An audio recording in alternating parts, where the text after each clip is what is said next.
Welcome to Casual Swinger. If you're under 18, the following podcast is not appropriate for you. The subjects and language are for mature audiences only. If you're not mature in nature, just make sure you're old enough to vote. We don't take ourselves seriously, ever. No guarantee is given regarding the accuracy of any opinions or statements made on this podcast, our website, or our blog. It's all in fun, folks. This isn't Dr. Phil. Now, consider yourself, the listener, properly advised.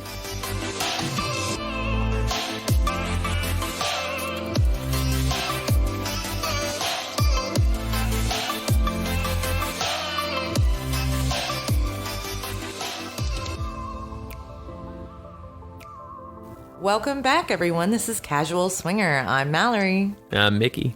Thank you for joining us on episode 4. This is Hallowswinging. It's the great hotel fail, Barley Crown. The hell's a Barley Crown? We can't say Charlie Brown. Okay, so we'll say Barley Crown. That guy was a loser too. Right? Oh, wow. Okay, are we really up to 4 episodes already? 4 episodes already? Yes, sir. All we do is sit around and record podcasts. We really like hearing ourselves talk. Yeah, almost as much as we have sex. Oh, that's true too. Yeah. I get some sex today, don't I? Yes, you do. Oh, yeah. It's not so anymore. Yeah. So what do we got lined up today? What are we going to talk about? We just went over online presence. Yeah, we did. We talked about the 3 Ps of creating an online presence, but we talked about how expensive that can be, right? To be on a lot of different websites and stuff. So what are some of the other ways that people can get together and meet people of like mind? So we wanted to follow up the 3 Ps with the different ways and the different places people could go to get together. And around the country, there's a lot of different ways, right? I mean, there's some parts of the country where you can't find a lifestyle club, like I don't know where we used to live. That's true. That's right? true. So, we had to really commit to it and go 2 and 3 states away. Yeah, literally take a hike. Yeah, so we thought we'd talk about some of those different things, talk about some of the advantages and disadvantages of those types of things without referring really to anybody specifically, because we're not attacking anybody. I think it's different strokes for different folks. It is. Yeah, different venues for different people. Mm-hmm. Yeah, definitely. So as usual, we've got 3 segments for you guys today. Today we're going to talk about those different ways people can get together, and that's going to be our first segment. Second segment is going to be about Hallowswinging and the great hotel party fail. So we're going to tell you guys about a Halloween of years past for us that kind of soured us on hotel parties for a while. A little bit, and how different it is looking for Levens during Halloween. Oh, yeah, looking for Levens. I almost got raped by Harley Quinn. Yeah. But anyway, and then our last segment of the day, our special segment, we're going to do Cocktail Corner today and talk a little bit about the Bourbon Boom, and I think it's going to be kind of fun. So we're going to have a good time, and without any further ado, we'll dig in. Let's do this. Absolutely. So let's talk about the different ways that folks can meet each other. And I mean, outside of online, right? We all know online. We've talked about online a bunch, and a lot of people do it. Why do people prefer online dating, do you think? Why do they like that? I think it's because they get some insight to the people they're going to be meeting or potentially meeting, right? Like a writing on the back of the bottle. Oh, right. Yeah. So there's writing on the package. That makes a little bit of sense. I think that's probably an advantage and a disadvantage, right? Could be. Because like we're going to find out later, sometimes people write bullshit on the package. Occasionally. Yeah. So, I mean, it gives people an opportunity to put themselves out there and be themselves like we talked about last time. Mm-hmm. But I think it also gives people an opportunity to be disingenuous. It could. Mm-hmm. And, everyone's different. Some people aren't into the online scene. So these other options out there. Well, and what about the older generation folks that maybe weren't raised with a tablet in their hand, right? That actually went outside and did stuff. Yeah. Or that are inundated with it, like, Right. I'm for so instance, sick of being in front of a fucking computer right now. Yeah, I don't want exactly. To do anything like I else. am 12 to 14 hours a day. So, which is why you take ownership of the messaging side. I'm in front of a computer too, and it sucks. That's okay though, because I don't mind talking to all you guys. It's fun. But so we're going to talk about 4 ways that you can meet folks that aren't online. And by the way, online can play into any of this. You know that you can catch somebody online and go meet them in one of these places. Right, and a lot of times you have to look online to find when these events are happening and where to go. Yeah, if it's not a physical location. So those 4 things, those 4 different ways that people can hook up. First one is house parties. Second one is hotel takeovers. Third one is lifestyle clubs. And the last one is lifestyle resorts. So we kind of ordered those that way in order of how expensive they are to go to, because not everybody has got the money for and right? potential accessibility. Yes. Yeah, and accessibility, right? So that's another thing. So let's talk house parties first, because house parties are the one that, I don't know, in my mind, before I really got active in the lifestyle, they scared me the most. And they did me too, because it's such close quarters. There's really nowhere to run or hide, right? So you're almost expected to engage in conversation and actually meet people, where versus a club or resort, you can fade to the background a little more. Yeah, that's true. It's hard to wallflower if there's 9 people there. That makes it a little tougher, right? So, and there's pros to cons to that. With us being extroverts, house parties, we're pretty much in our element. Yeah, that's true. We do manage to find our way around the crowd and meet everybody pretty quickly. But you know, the thing with house parties, I think for me anyway, is that they're hit or miss, right? Depending on attendance. If you show up and it's you and one other couple, the party is pretty much, it's predicated on whether or not you hit it off with that couple. And then it could be a really good party. It could be a great party. Right. Or it could be, hey, this is just a date at your house, as it turns out. So, yeah. And we've seen a lot. Some of them are, 8, 10, 12 couples. Some of them are 50 couples. It really depends on people who's hosting. Busting at the seams, right? So the house party we went to down here. Yeah. That was St. Patrick's something. Day. Yeah. That was pretty cool. And I got to wear my hat, which I was pretty excited about. You love those hats. Oh, yeah. I have this big, obnoxious shamrock top hat that just, you couldn't miss me from 100 yards away. It was pretty cool. And, I think that venue, so I think, and that's something I didn't put in our notes here, but the venue plays a big part in the house party. It does. Is it a good party house? Do they have lots of room? Do they have space for everybody? Is Play there bathrooms areas for everybody? Enough bathrooms, players. Make sure you always have enough toilet paper, folks. That was something that was missing at the last one we attended. Yeah, it was 150 people, 2 bathrooms, 4 rolls of toilet paper. Do the math. Yeah. They had somebody in the hallway literally rationing squares. I'm kidding, they didn't, but it was probably should have been a good idea to start the party with. Yeah, right. This is yours. It's your cleanup towel. No, but it really, I think house parties give you a better chance to get acquainted, like you said. It does. It's a little more intimate. And again, I think that intimacy does create that hit or miss nature. It does, and this is just me speaking, but I tend to have a much stronger vibe when I get there. That connection is a little closer, a little deeper because of the intimacy, the smaller venue. So for me, I've had better luck finding and obtaining partners in that kind of atmosphere. Sure. So, like anything else, do you think knowing people before you go to a house party makes it better? Yeah. Absolutely. I mean, and again, this is another bias of mine. I prefer to get to know people before I act upon any of the sexual activities. Sure. So it's not like your first date. Right. Exactly. You're still a lady. Second date, it's on. Now, what was that rule of yours? Was it 3 times or 4 times that you made people wait? It was pretty standard 3 dates, right? Right? Yeah. Yeah. And then it was look out. So you shaved your legs for the 3rd date? It was my legs.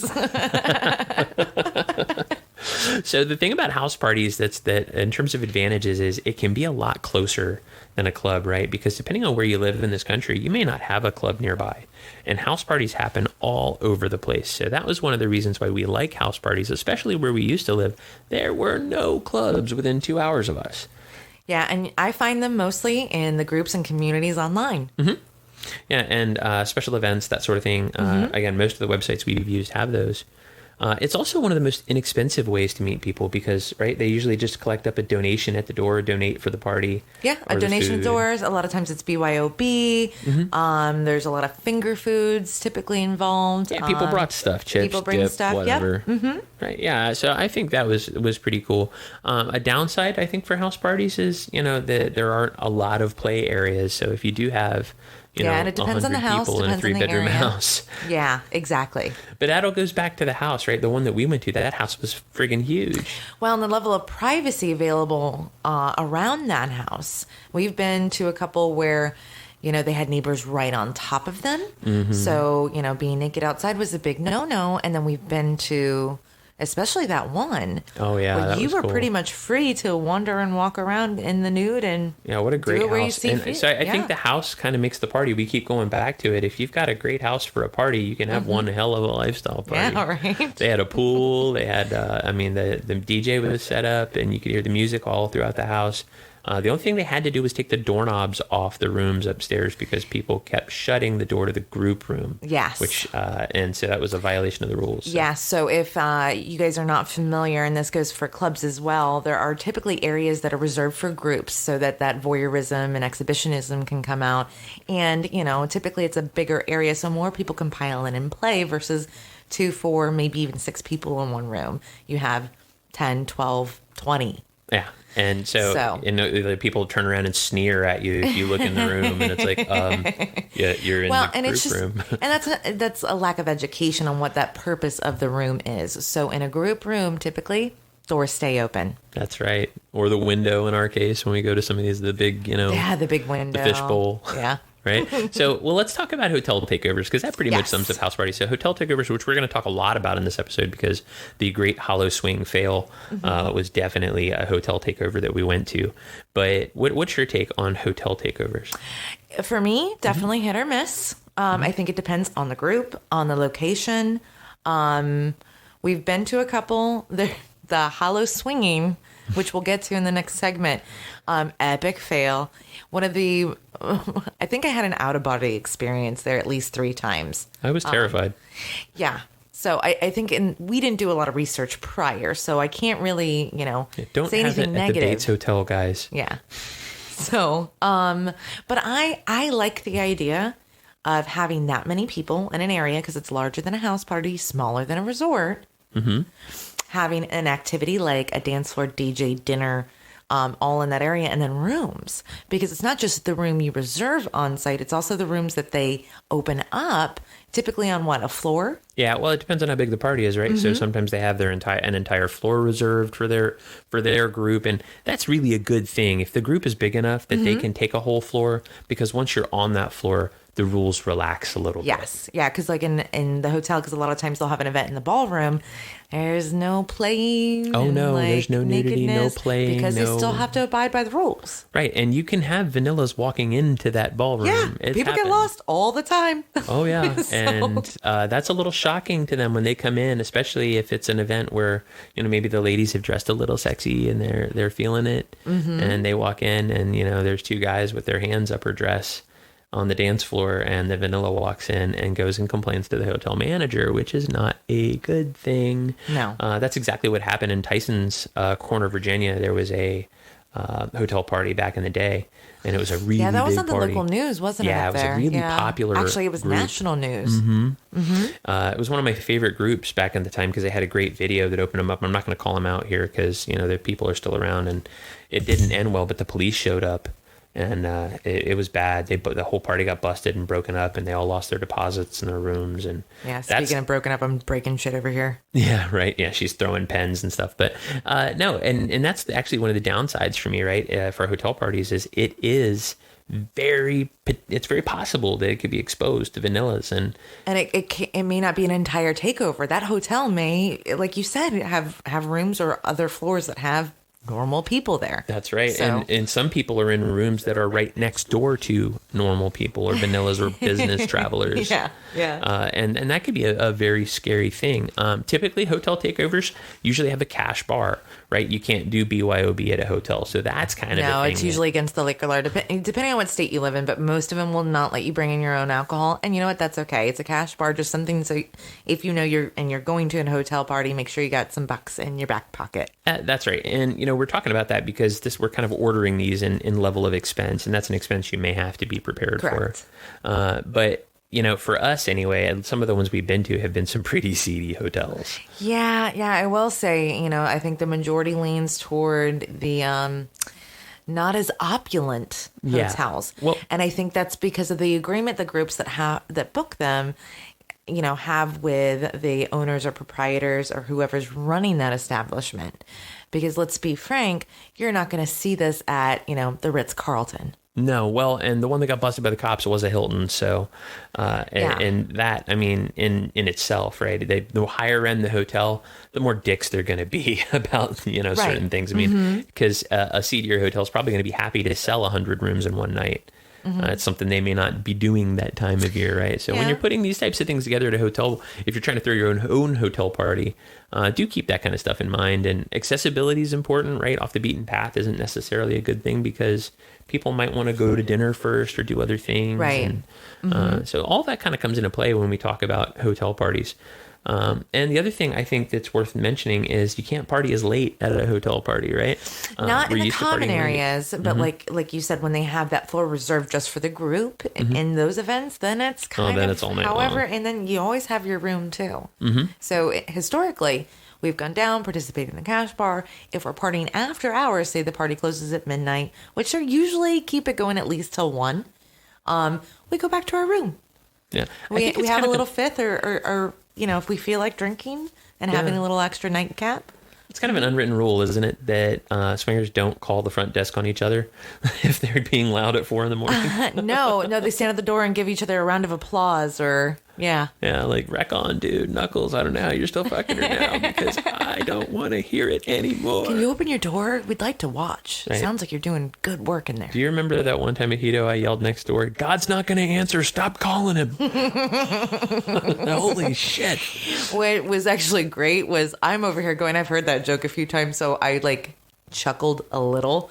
They started laughing their asses off next door, and that was funny. Yeah, I ruined it. I think I cost him his wood. I don't know whose you stole, but you stole someone's because they stopped after that. I was so tired of hearing it. He had been wearing her ass out. We had an early flight. I think we were leaving at 5 or 6 the next morning. Yeah, I think that was the last time we left on an early flight. Yeah, we don't do that anymore. We just pay for an extra night if we have to. Fuck that. So anyway, but yeah, so that's kind of hotel takeovers in a nutshell. I don't want to spend too much time there because we are going to get to that a little bit more, talking about Hallowswinging. Yeah. But, so let's talk about lifestyle clubs. Oh, yeah, my favorite. I think lifestyle clubs are definitely my favorite personally anyway.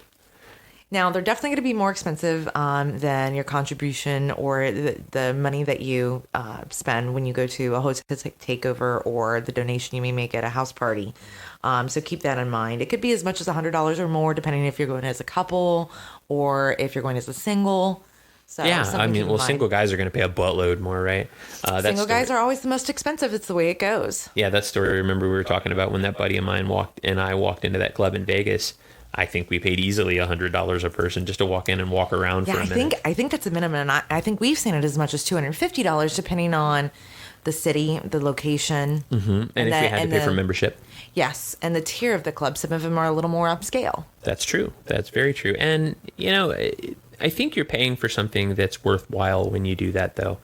First of all, they do typically have rules that are beneficial, right? Protective of women, that sort of thing, which we're a big fan of. They have volunteers staff. and security. Yeah, that staff is usually volunteers, but yeah, security, volunteers, people to help out. It depends on the club. People to clean, right? One of our favorite things about Taboo in Baltimore is... They had a cleaning crew. Yeah. I mean, you come out of your room and they come in and sanitize that room before somebody else goes in it. Yep. We've been in clubs where they don't do that. Yes. And where you the last person in the room isn't solely responsible for cleanup. And most people do a fantastic job. But there are some out there that don't and leave some questionable Remember that club in Pennsylvania we went to where there was a puddle on one of the beds when we walked into the room? We were like, they didn't clean their sheets. They didn't clean up. They just left. They're like, okay, we're done. This is somebody else's problem now. Yeah. So that's a and again, thing. maybe they were never told. Well, then they didn't get their tour, which means somebody failed, right? Yeah. And But I'm a fan. So, I know that sounds really negative. I'm a fan of the club scene because I think it gives me the security I'm looking for, the temporary evening, right? Because you're not spending an entire weekend or thousands of dollars to go on a trip. There's not always hotel takeovers or house parties, so it's very convenient. And I feel, generally speaking, pretty safe there. Yeah, I think so too. And what we did is we did the math. We said, okay, if we're going to go out to dinner and drinks, and then whether it's a movie or whether it's going out to see a band, and we looked at what we would spend doing that versus going to a lifestyle club where it was BYOB. we spent about the same amount of money, even if we stayed on site. So that's another advantage of lifestyle clubs. Number one, you can play on site, but number two, a lot of them have on-site lodging. Right. So a good example would be Secrets Hideaway here in Orlando. They have on-site not only lodging, but you can buy a condo there. You can actually own the room. Property. Yeah, you can own a room. Yeah, on the resort. Right. So that was really unique. The first time we went to Secrets, I was like, "Whoa, check this shit out." And I found them really unique because we did a lot of visiting these kind of clubs in the Mid-Atlantic and the Northeast, and down here, they have pools and an outdoor courtyard, and it's kind of a 365. Yeah, it was definitely the Mosquito-esque of small clubs I'd been to. And by saying a small club, I'm certainly not being insulting. I mean, it's not enormous. It's not 50 acres or anything like that. It's not massive, but they do have a bunch of rooms. They did have pools, and they did have their playroom and the disco, which is not a disco, it's a club, but whatever. You get my point. I call it disco because we go to Edo, but and you just dated yourself. I know. No, I'm not that fucking old. Oh my God. But so when we talk about these clubs, one of the first things that you notice going into a club is they do require every club we've ever been to you to buy a membership. And I think some people are like, whoa, wait a minute, what do I need to be a member of? Why do I have to give you this information? And that's because you're signing an agreement, right? You're signing an agreement to abide by the rules, not to be a douchebag. Yeah, follow the rules, use discretion, Yeah, absolutely. And I think that that's really protective. It's one of the things we actually like, that it protects you and the club, right? There's some indemnity in there for them that they're not responsible if, you do something stupid. Yeah, you try to jump into the pool from the second story kind of stuff. Yeah. Right. So I think that's a good thing too. Yeah, and a lot of them do the I guess for lack of a better term, the try before you buy. Right, the short-term memberships, right? I think pretty much most of the clubs we've been to do that. They say, hey, this is a 1-week membership, and you can do this one time. And then whatever you spent on that applies toward your total cost of membership if you choose to purchase it. Right. I think we saw that the first time we ever saw that was TJ's in Pennsylvania, right? That's true. And I think if you did not buy the membership, you cannot use that same offer again within like 6 months or a year. That's right. And then that's pretty much like it. So, and so TJ's actually brings me to an interesting point about these clubs. Okay. Shoot. They are in the middle of fucking nowhere. Some of them really are. Right. I remember the first time we drove, and it was 2.5 hours, and we're passing cornfields. Lots of them. I'm looking for Malachi at this point. Children of the Corn are coming out. They're coming out. Forever. Speaking of Halloween. Yeah. And I'm like, we're like in Amish country, dude. Right. Where I hear banjos paddle faster. Yeah. But we pull up, and it was very, undetectable to me. I would have never guessed. That was the cottage. Yeah. Yeah, that was the cottage. Yeah. And that was... in TJ's, unless you know what it was. Yeah, well, and... You could have missed it because it's on that 2-lane divided highway right there by the water. Right, on the Susquehanna, yeah. Yeah. Well, and so the funny part is, I told you about that club. I came home from a trip, and I happened to drive home off the beaten path because I thought it'd be cool to drive down the Susquehanna. I passed it, and I'm like, that's a swing club. And I knew what it was just by looking at it. You must have this radar about you, because literally if you stand out there, it looks like there might be a bar behind this wall, but that's it. I just knew something was, and so I looked it up actually, and I said, hey, guess what? I found a swing club. Let's drive 3 hours to go find it, which it was much sketchier, right? I think we went to that one in a hurricane once. We did. We spent the night there during a hurricane. And the power went out. Yeah. You want to be sketched out at a swing club, do it. Have the power go out in the middle of a hurricane with the Susquehanna with flood warnings telling people to get the hell out of there. We're so stupid. Yeah. We had a really good time. Mickey's over here like, yeah, baby, let's do it.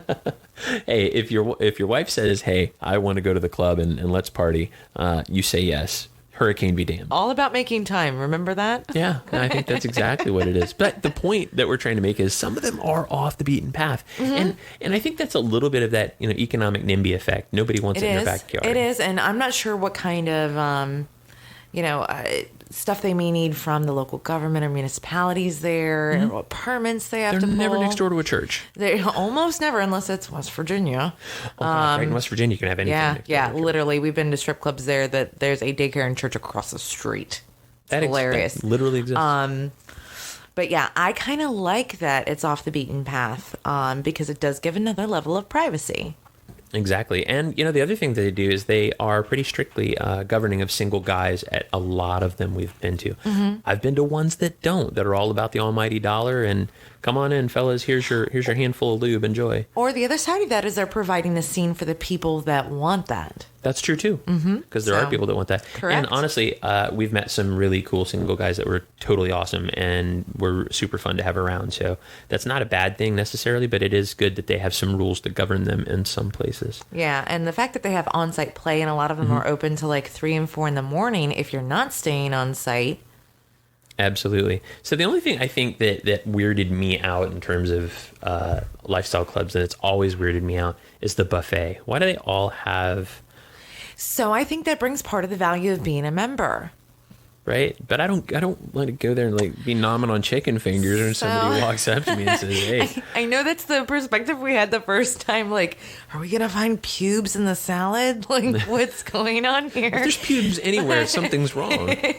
Well, that's kind of my point. I hope that never comes back. Pubic hair should never come back. So remember when we were at TJ's for, a weekend party? I think Cassidy maybe have been hosted, or what's the group that used to host there? SLS had a couple there, but SLS. Friction was never there. Friction was hotel parties. Okay, so and I had been road sodaing like all the way there, so I had a great buzz, and then she was shit-faced, guys. I was plowed, and that is not like me. I do not get that hammered and that hammered that early. Except for all those other times? Oh, stop it. Not a lifestyle club. But someone brought me mac and cheese, and I cannot remember this person's name. I wish I could, because you literally saved my life, and it was delicious. Well, delicious is always a good reason to be happy about something. It was the best mac and cheese I'd ever had in my life in that moment. Yeah. So that's a good reason to have a buffet and a lifestyle club. I still think I would look like an ass sitting there, like just chowing down on chicken wings when I should be chowing down on you. Or somebody else offered up on the buffet. Well, I mean, don't get me wrong. I'm an equal opportunity guy. I mean, if they all want to sit on the buffet, I will work my way down the pussy buffet like a smorgasbord. New game. Oh, that sounds amazing. That's a great idea. So anyway, lifestyle clubs, a little more expensive, more private than hotel takeovers. They definitely have lots of events. A lot of times they're affiliated with local clubs or affiliated with online sites. So you can get some discounts, maybe discounts getting in if you're affiliated with one club or another. So there's a lot of good reasons why lifestyle clubs are our favorite. And of course, the last and most expensive of these that's worth really pointing out is the lifestyle resorts. Yeah, we have to mention those. Sure. Absolutely. And when we say lifestyle, we don't necessarily mean swinging. No. The more open-minded, all-inclusive resorts. Sure, like clothing optional. Yeah. Yeah, and exactly. Of course there's lifestyle weeks. Some of these resorts where maybe you have a group booking that everybody that knows that what they're getting into, that this is a lifestyle-oriented event. So what are some examples of those? Obviously, Hito. That's where we spend the lion's share of our time. Desire Pearls. And RM.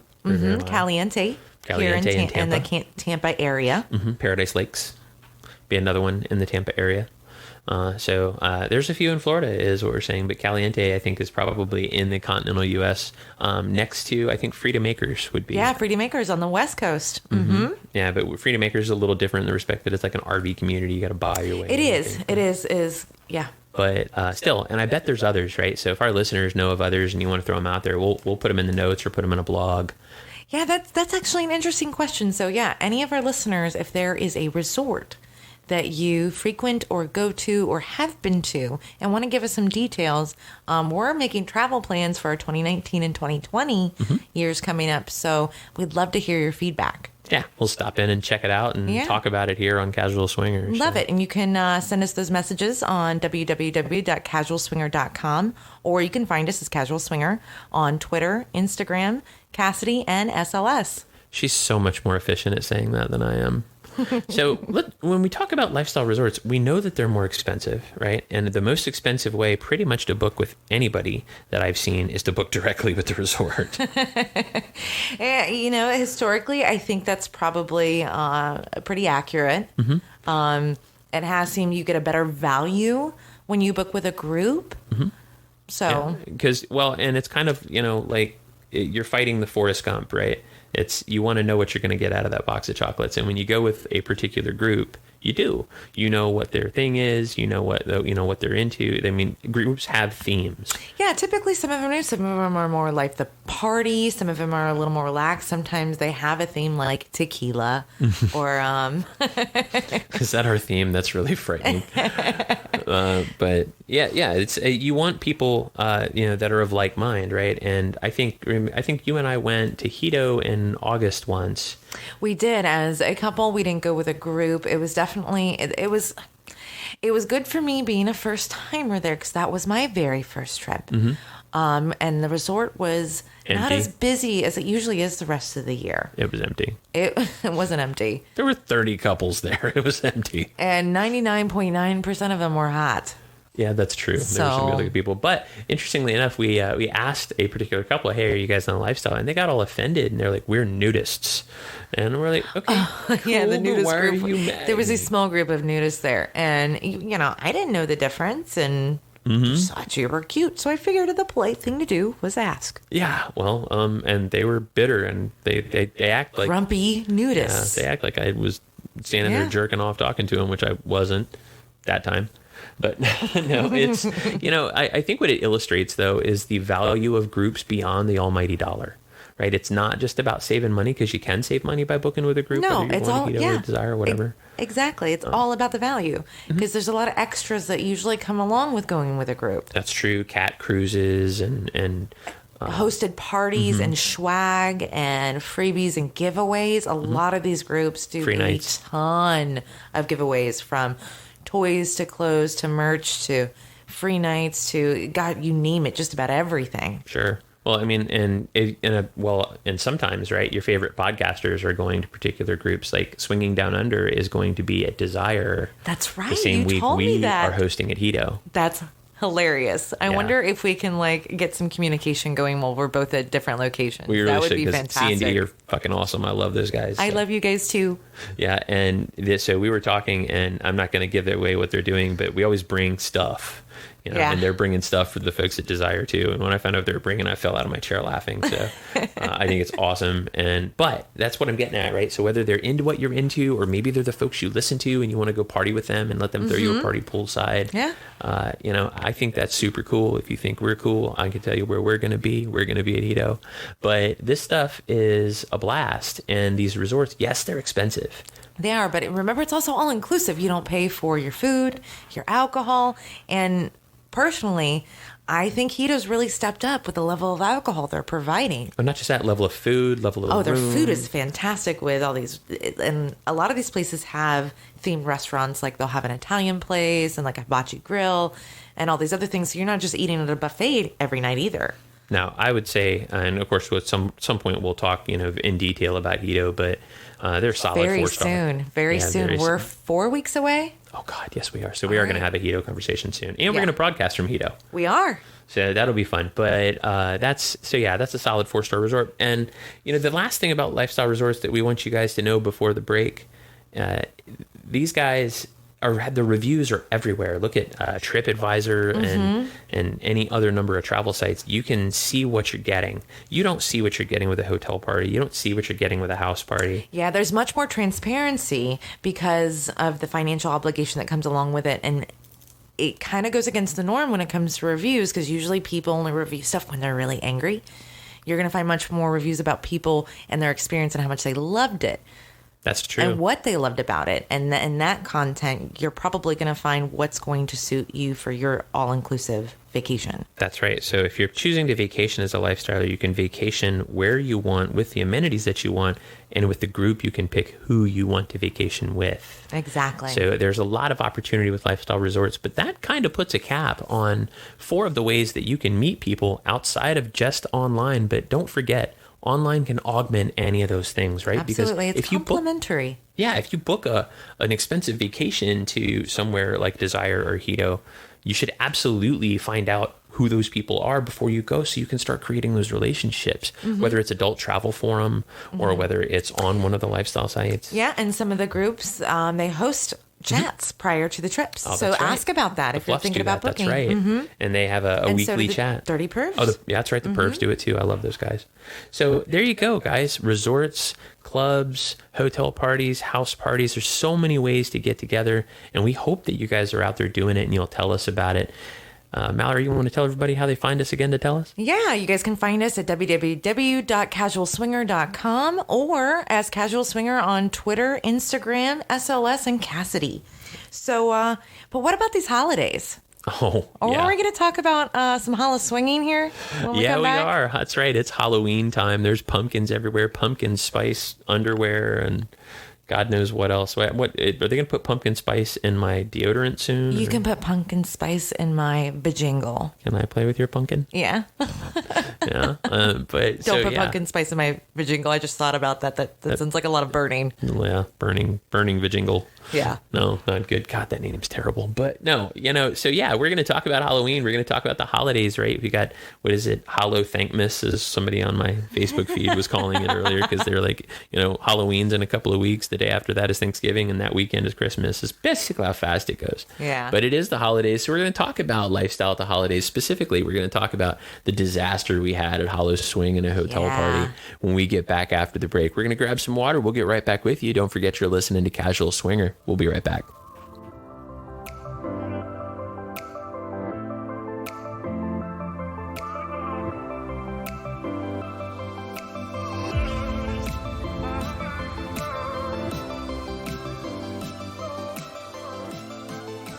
You're listening to Casual Swinger. Mal here with Mickey, and we're going to get into Hallowswinging. This is the story about the great hotel party fail that we experienced. Oh, God. It really was not delicious. This was interesting because Mickey came to me like 2-3 days before and said, hey, I got this great idea. Here's this group, which was...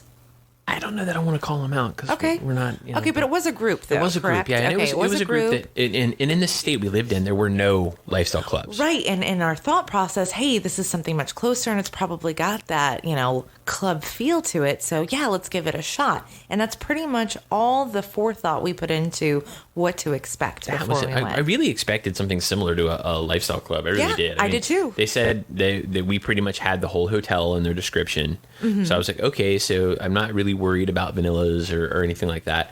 And in reality, I really should have been more worried about the cockroaches. It was not the nicest hotel we've ever been to. So actually, there were bums outside that said that they would rather sleep under the underpass. There were, and we didn't drive a super nice vehicle there by any stretch of the imagination, but we were definitely worried we were going to come out with no wheels and tires on it the next morning. I didn't want to walk home. It was not a good neighborhood. So, but yeah, like I said, we only had a couple days to prepare. So I'm running around trying to figure out costumes for the both of us. We didn't invest the time to really research and figure out what to expect once we got there. No, so not at all. And I got to say, some of the things that I have done to poor Mallory over the years, they all happened from lack of preparation on my part for the most part. Like, hey, let's do this. This seems like a great fucking idea. You're a dreamer. That's who you are now. I love you for it. And it does come with a warning label. Oh, yeah. Yeah. Some assembly required. Requires constant supervision. Yeah. Yeah. That is definitely on my warning supervision. Label. Definitely on my warning label, especially if I've been drinking tequila. Ooh, yeah, tequila friends. That's for another episode. Yeah, for another episode. So we decided to go down and see these guys on Halloween. It was a new club, and we did all the right things, right? We found them on our site of preference, and we tagged ourselves as going.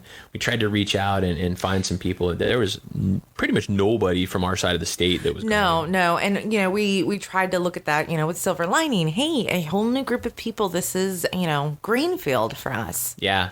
Well, and we also had this curse that, that curse seems to have lifted since we moved, but that curse was we can't meet people that live closer than 2 hours to us. We just can't do it. Yeah. So, exactly. and that was that way for literally like 10 years. So, everybody, that said they were going, we're like, great, we'll be down. We're newbies, but we're not, we can't wait to meet people and say hi and have some drinks and party. And we were going to we did bring our own booze for the room, right? But it was a cash bar. Yeah. And we didn't know that. So I think maybe we should kind of go over what we could have done better to prepare ourselves. One, a little more research, looking at, feedback from other people as far as hotel parties, maybe not showing up early as we were the only ones there. Yeah. Yeah. I was like, we had dinner and we're here and do. Yeah. Yeah. Walking around aimlessly as the only people in costume. That was pretty hilarious. We were worried that maybe we had mistaken it. Maybe it was the next weekend. Oh, yeah. We did have that thought. We thought we were at the wrong hotel. Yeah, we had that going on. It was literally a comedy of errors for us. And it happened. I mean, that happens to us all the time. And it's usually, like I said, it's always my fault. But, we saw this hotel, the elevators didn't work. So we had to go up and down 5 flights of stairs. That's right. We're on the 5th floor. That's right. And using the elevators to get to the ballroom part of the party, because we had to walk down the hall to use the other set to get to the other side of the building. Mm-hmm. And remember when we got off and it had the ceilings with the holes, what are they called? Drop ceilings. Oh, yeah. And all the wires were hanging out. And I'm like, is this decoration? Because it looked super creepy because all the lights were out in the hall. The Shining is less creepy. Yes. Yeah, exactly. It was, and it could have been decoration, but again, then one of the roaches went by with the maintenance man riding it, and I was like, whoa. Well, the mouse traps in the hallway gave it away. Oh yeah, mouse traps in the hallway. I forgot about that.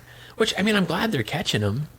So they could have made them pets. So, and that's all in hindsight. We're optimistic. We're gonna go meet some people and have a party, and maybe these are like decorations. So. Right. So we dipped out for a while, went and got some dinner, complete in our Halloween costumes, because we were early. And that is a rule for life. Don't be the first ones to show up to the lifestyle party. But we learned that lesson in high school, didn't we? Come on. What were we thinking? You were having sex. You were too busy fucking in the back of a van. Me, I was actually the one that was showing up at the party going, well, I had pizza. But hey, that van had a fold-down bed in the back, Buster. Well, it was very convenient. I didn't have a van. My car was a piece of shit. So if you guys heard that noise just now, I apologize. That was the dog desperately trying to get into the room. He hears us in here talking, and he thought that was a great idea. Slightly codependent. Right. Well, you try like crazy to find a time to record when nobody's around and the dog goes, I'm still here. That's what Don't forget me, guys. I'm your special guest today. That's right. Casual Swinger is all about real life. But hey, back to this party. So we came back from dinner, and what did we find? What we found was it was full, right? We were only gone like 2 hours, and all of a sudden everybody showed up, and there were costumes everywhere. Yeah. Yeah, and then we're like, heck yeah, this is going to be awesome. Look at all these people. And I think that's where we learned like the biggest lesson about swinging on Halloween, especially somewhere where you don't already know people. You can't recognize a damn person. Uh-huh. Like, we had all these people that we tried to talk to online before we went to this party. We did the right thing. Yeah. We tried to make friends before we went. Well, you weren't dressed as the fucking Joker on your profile. No, and exactly. We didn't even think to ask that question. What costume are you going to be wearing? And no one asked us either. So good fucking thing, because we didn't know. Yeah, I called that one couple by the wrong names all night long, and they never corrected me. And I feel like until the end of the night. Well, and so was that Sid and Nancy? Because you called him Sid all night long. Yeah, I called them Sid and Nancy because I didn't know what their names were. Oh, that worked. But it turns out we had introduced ourselves online to them. Oh, well, that helps. I didn't. Yeah, well, I've been hit in the head a few times. I don't remember them at all. But until, of course, Mallory mentioned them. And that's not their names, by the way. Sid and Nancy was what they were dressed as. Yes, exactly. They were dressed as Sid and Nancy, but they were from like South Carolina. I mean, they were pretty fantastic. far away. Yeah, they were like awesome. We said, we can't meet a couple who lives closer than 300 miles. Yeah. We hit it off, and Mallory, I think she kind of wanted to get into his leather pants, but uniforms and tight pants. Yeah. Well, and it's not she like was pretty cute too. Couldn't see his George St. Pierre package on the front there. I mean, who said I couldn't see it? I know you were talking about it all night long. So there's an upside to Halloween, right? So the thing about Halloween and swinging, and the reason why we talk about this in this episode is you really, it's hard enough to gauge the person and compatibility and things like that. If you don't know the people you're going with, Halloween's not the time to go try to meet people, because everybody's putting on a different face and you're already trying to figure out which one they had in the first place. That's a great point. Great point. And I think it does. I think maybe that holiday does bring out people in a more rare form. So... Well, and I mean, you want the ladies to vamp it up and sexy it up and look great and feel good about themselves and get out and dance and shake it and, show us what they got.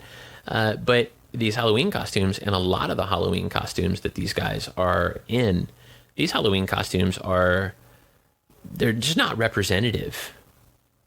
They're just not representative of who and what they actually are. I mean, for example, I got chased by Harley Quinn. Oh, yeah, that's right. Yeah, and she was very aggressive.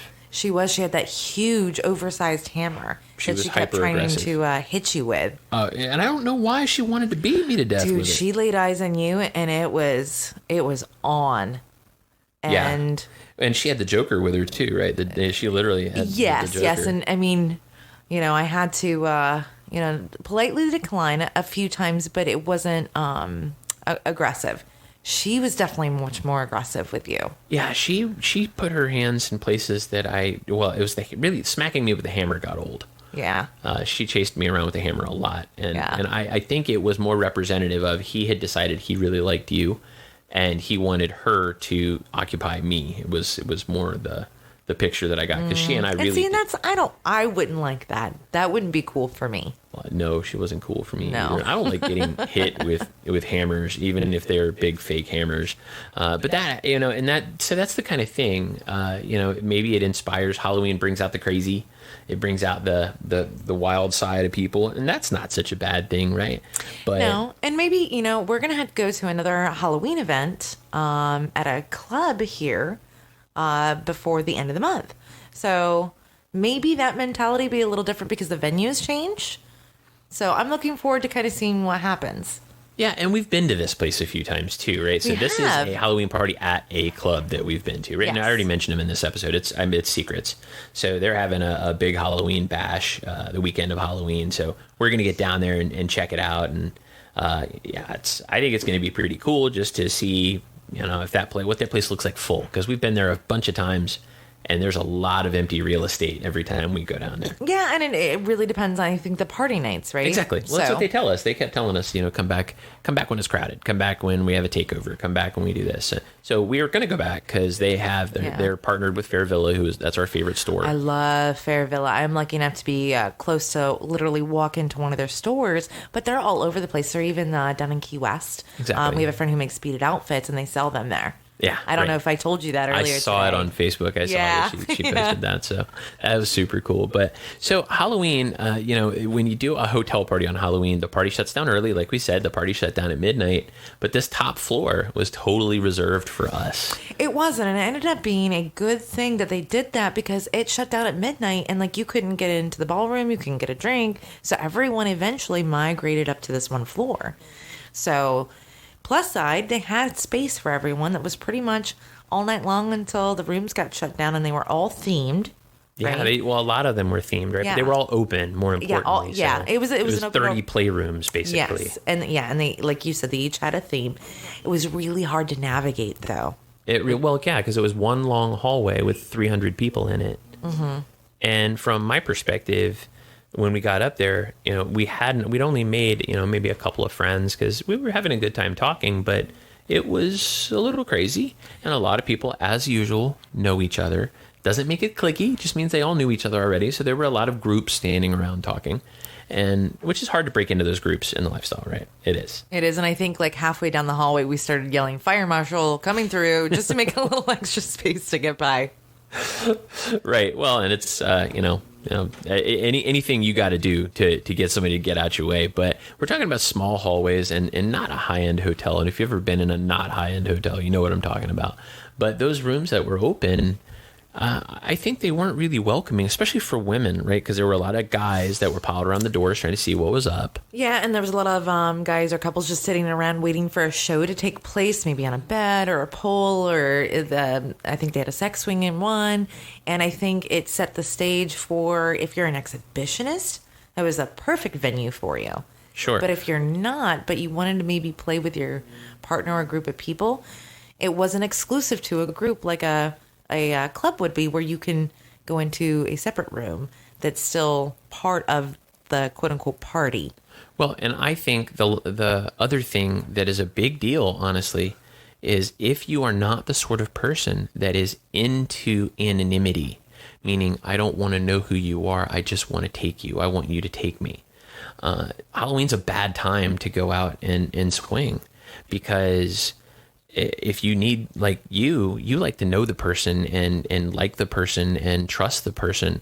You don't want random zombie 1, 2, 3, to jump you from behind. Yeah, and I think I've gotten more tactful at addressing the situations when they come up, because you have to be honest. You have to say no. But I think you're right about the anonymity. Yeah, it's just something that I think about. I don't know that I've ever really seen it happen. And we didn't see it happen there. They were super nice people, and they worked really hard to put this party together. Mm-hmm. And yeah, the hotel was sketchy as hell. But I can tell you, I looked to see where they were having their Halloween party this year. They picked a new hotel. Good for them. So pretty excited for them that they got the message. Awesome. Yeah, that hotel was not awesome. But so kind of getting on to the last piece of this segment before we close up this segment and move on to Cocktail Corner. So why do we think that Halloween is not a great thing? I think the anonymity part of it, it's hard to get to know people when they're trying to be somebody else. Mm-hmm. Halloween's fun. But it is fun, but it set the right expectations. It may not be optimal for meeting that person or persons to hook up with. I agree. And so the last thing, and the reason why it was a true epic fail, I think that really, really put it over the top for me anyway, is the fact that we didn't get any sleep that night. Yeah, well, and I didn't. I got laid. Like we fucked, but we didn't hook up. It was expensive. It was a long way from home. It was a mess. I was in a bad mood, and then my daughter at the time was big into My Little Pony. Yeah, it was a thing. As kind of an older kid, like, it was very weird. Everybody was into My Little, like all of her friends were into, and they called themselves. Oh goodness, what did they call themselves? They called bronies. Bronies, that's right. They were bronies. They were bronies. So we thought this was the dumbest thing we'd ever heard in our lives. No, not dumbest. It was just off. No, mine. It was weird. Yeah. Okay. Okay. I'm not gonna argue it. It was weird, but because her boyfriend had like My Little Pony tattoos and stuff. I mean, it was very strange. Multiple ones. Yeah. We digress. But we had neighbors, right? That were bronies. The people in the room next to us, turns out, were bronies, and the only reason we knew they were bronies is because they were dressed as ponies for this party. Yes, yeah, and it was a triad with two girls, and they walked around, which I thought it was part of the costume, but it turned out being there were two couples. There were four people. Really? There were. You just didn't see him at first. When he finally came out, he was dressed with hooves, the whole shebang. Like, he was so kind of like the furry thing too. Oh yeah. And which I'm not mocking this, because I remember catching the girls in the hallway and they had the plugs with the tails, and I was like, oh, it's not part of their costume. Yeah, it was actually up their ass, which is awesome. I mean, I guess they're having a really good time. But they're having a great time. Took this thing to the next level, next door to us. So as it turns out, bronies have a thing they do. They call it clopping.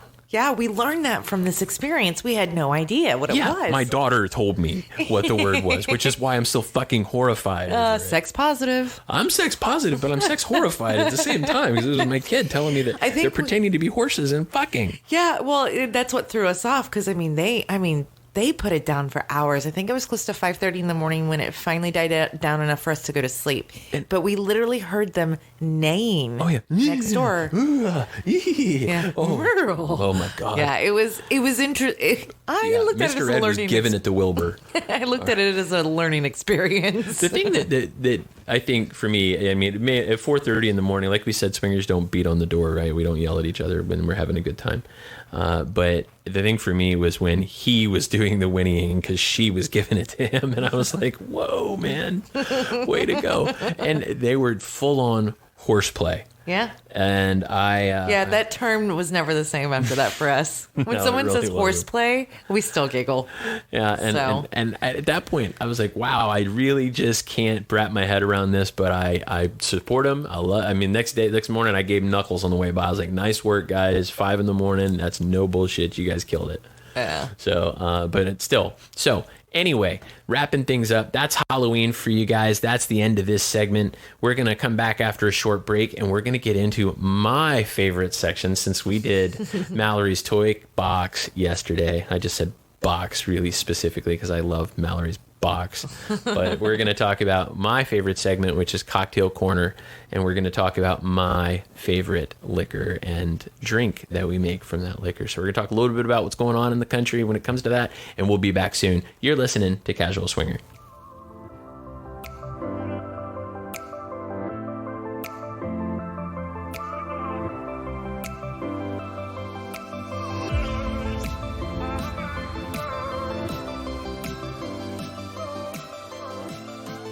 Hey guys, Casual Swinger back for my next favorite segment on our show, which is Mickey's Cocktail Corner. And I emphasized cock that time because I'm a big fan of yours. Oh, yeah. Well, I'm a big fan of your tail, so it really works out.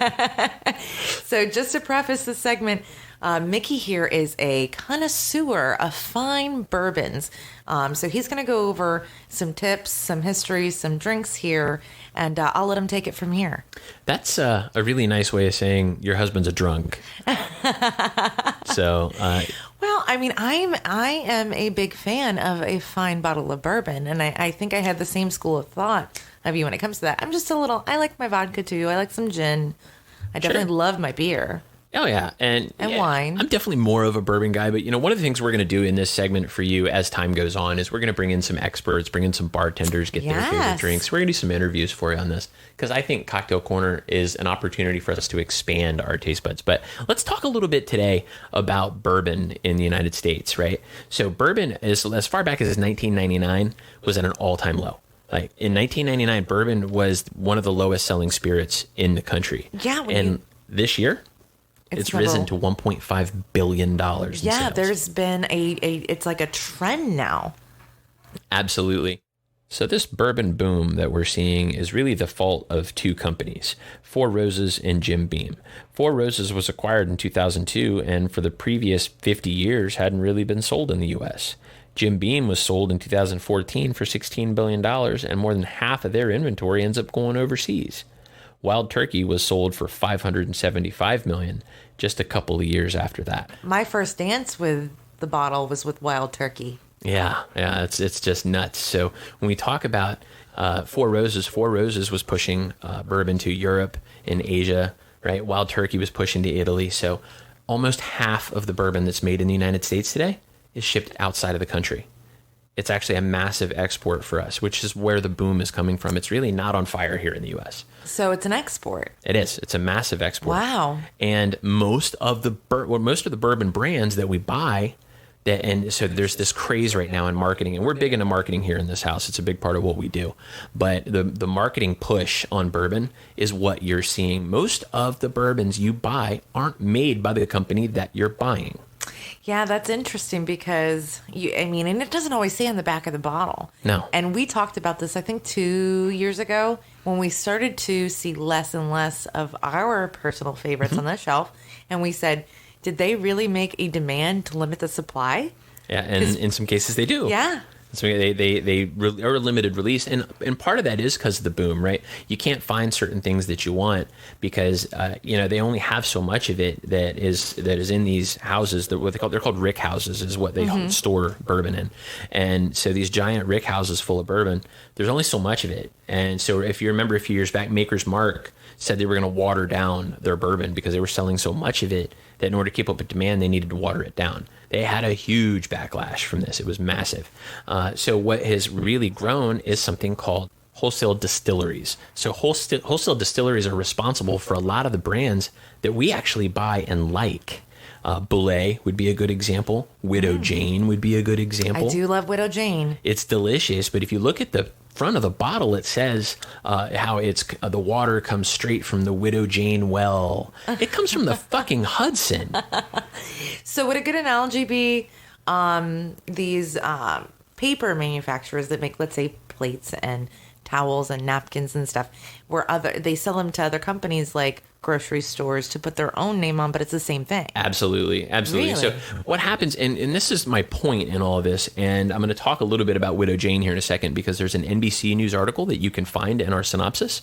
That NBC News article talks about Widow Jane as a particular brand that has marketed small batch and craft as an excuse to charge $90 for a 750 milliliter bottle of bourbon. And what I'm trying to encourage our listeners to do is follow your taste buds. Don't follow names, marketing names. Yes. Right? Good brand's a good brand. Where the whiskey came from is not the point. I agree. So if you're dipping into the waters and want to try something new, flights are a great option. And do it blind. That's right. A bartender loves to give you a flight. That's right. Surprise me. Show me something new. Yeah. And don't be afraid to try it neat or on the rocks. And, I got some. Go ahead. I'm a purist. I think if you're going to try it new, it has to be neat or on the rock. Or chilled is okay. On the rocks, I'm a little... Yeah, when it comes to drinking, guys, Mallory's dick is bigger than mine, because she drinks her bourbon straight, no ice. It's like, I got to put a little something into it to touch it up. I love my bourbon. I really do. And so what that brings me to is, and I'm going to show you that article, but when you look at these brands, when you go out there and you're doing your shopping and you're saying, what's good? Don't fall for what the label says. Look at some reviews. Go online and see who's drinking it, how and why. You're going to see things like straight up whiskeys, bourbons. Why is it a whiskey versus a bourbon? We'll talk about that on another cocktail corner one day, about whiskey versus bourbon. Yeah. And then there's also rye. And there's lots of different types of ryes. I am fairly partial to rye. And you're going to find out about that when we talk about the actual cocktail as part of this cocktail corner. So what's the word cocktail, right? Well, somewhere around 1800, the word cocktail meant hair of the dog. It was a morning drink that they made with liquor, alcohol, water, sugar, and bitters. It was medicine. The word cocktail meant medicine. It was the hair of the dog to cure a hangover. And it wasn't really supposed to be delicious. And later in the 19th century, it expanded the word cocktail to encompass just about any drink. Any mixed drink. Any mixed drink, right. Yeah. And since then, the old-fashioned literally means the old-fashioned way of making a cocktail. That's so cool. And that's a very popular drink in this house. It is. That is my favorite drink. And it is the modern contemporary expression of my favorite drink. So we're going to talk a little bit about the old fashioned. So in the old fashioned, I like 3 brands. Now, I like my old fashions a little sweeter. I'm going to start by saying there's no wrong way to drink your booze. Nope. I learned this from an Irish bartender, a legit Irish bartender in New York City. I apologized for the way that I ordered my drink, and he said, "Why would I be angry at you for..." And I can't do his accent. I'm not even going to try. But I love this dude, and I still know him to this day. He said, "Why would I get angry at you for the way you drink your drink? You're drinking it, not me." He said, "I'm going to make it for you however you want it. But if you want a suggestion from me, I'll give it to you." So a great bartender, and I'm going to tell you, this is how I drink my old fashioned. But old fashioned, in its purest sense, for example, doesn't have an orange peel. It doesn't have cherries. It doesn't have seltzer or water of any kind, and it isn't shaken. So when you see, and you can tell when you order an old fashioned, if you order it at Applebee's or Ruby Tuesdays, it's probably going to be shitty unless they hired a really good bartender, because their book tells them to put seltzer water in it or something in it to break down that sugar. And that's what it's for. But what goes in an old fashioned? It gets 2 ounces of bourbon, a teaspoon of sugar or a sugar cube, or simple syrup. Simple syrup works much better than either the sugar or the sugar cube, because the sugar cube is going to require water to break it down. And some muddling. And I prefer simple syrup that's made from light brown or dark brown sugar versus white sugar. Even better. Even better. A brown sugar simple syrup is fantastic. 2 dashes. And by the way, a dash is not a unit of measurement. Use your best judgment based on your taste. But orange bitters is my preference. Other types of bitters will work for you, but I prefer orange bitters. And a cherry. Now, by the way, use good cherries. Maraschino cherries are chemically red. They're disgusting.